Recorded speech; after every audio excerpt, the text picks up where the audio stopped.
Hello, everyone. Welcome to Celsius 233, your go-to place for fiction book summaries. Today, we will explore the depths of The Scarlet Plague by Jack London. The Scarlet Plague is a post-apocalyptic novel by Jack London, published in 1912. This early work of science fiction is set in a future world devastated by a pandemic that wiped out most of the human population. The story unfolds through the memories of an old man recounting the events of the plague to his grandsons, providing a stark contrast between the civilized world of his youth and the primitive society they now inhabit. Plot summary. In the year 2073, civilization has been reduced to a primitive state. The remnants of the once great human society are scattered, living in small tribes and struggling for survival. Along the abandoned embankment of an ancient railroad, a frail old man named Grancer walks slowly, accompanied by his young grandson, Edwin. They are dressed in animal skins, a stark contrast to the sophisticated garments of Grancer's youth. The forest has reclaimed the once industrialized land, growing over the tracks and swallowing the remnants of human achievement. Grancer, a relic of a lost world, tells stories of the past to his grandsons, trying to keep the memory of civilization alive. As they traverse this wild landscape, Grancer begins to recount the tale of the Scarlet Plague, a cataclysm that wiped out humanity in a matter of days. He was once James Howard Smith, a professor of English literature at the University of California, living in a world of 8 billion people.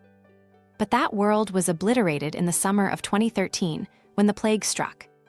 It began quietly, with whispers of a strange disease in New York. Reports came of people succumbing to a mysterious illness that turned their skin a bright scarlet. The victims died within hours, their bodies decomposing almost instantly. Panic spread like wildfire as the plague leaped from city to city, Chicago, London, San Francisco, all falling victim to the swift and lethal contagion.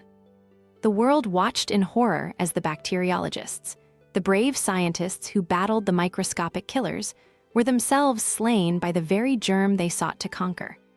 Grancer recalls the first death he witnessed. Miss Colburn, one of his students, turned scarlet right before his eyes during a lecture. Her death was swift, terrifyingly so. Within 15 minutes she was dead, and the university, a place of learning and progress, was deserted.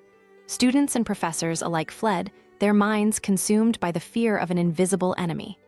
Grancer wandered through the silent halls, mourning the end of an era, as the plague decimated the city outside. In the chaos that followed, the rich and powerful tried to flee in their airships, hoping to find sanctuary in remote mountains and deserts. But there was no escape. The plague was everywhere, carried by the very air they breathed. Grancer's own brother fell victim, his face turning scarlet as he sat in the family home. He died in agony, the plague taking him with a cruel swiftness. Grancer was left alone in a world rapidly crumbling into anarchy. As society broke down, law and order vanished. The streets filled with corpses and the survivors turned savage. Grancer witnessed the atrocities committed by those who once lived in the shadows of civilization. Looting, murder, and unspeakable acts of violence became the norm. People, driven mad by the fear of death, turned on each other. Grancer, wandering through the burning streets, saw families torn apart, friends killing friends, all in the name of survival. The cities were abandoned, left to burn as the plague ravaged their inhabitants. Grancer sought refuge in the chemistry building at the university, joining others in a desperate attempt to isolate themselves from the contagion. They fortified the building, rationed their supplies, and dug a well, hoping to outlast the plague. But even this sanctuary was not safe. One by one, those inside began to show signs of the disease.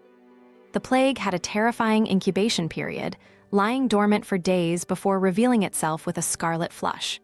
When it struck, it did so with merciless speed. Soon, the chemistry building was filled with the dead and dying, and Grancer was forced to flee once more. He wandered through the desolate landscape, a survivor in a world gone mad. The plague wiped out billions, leaving only scattered remnants of humanity. The once thriving cities were now graveyards, the skyscrapers hollow shells filled with the bones of the dead. Nature reclaimed the earth, vines growing over the ruins of human achievement.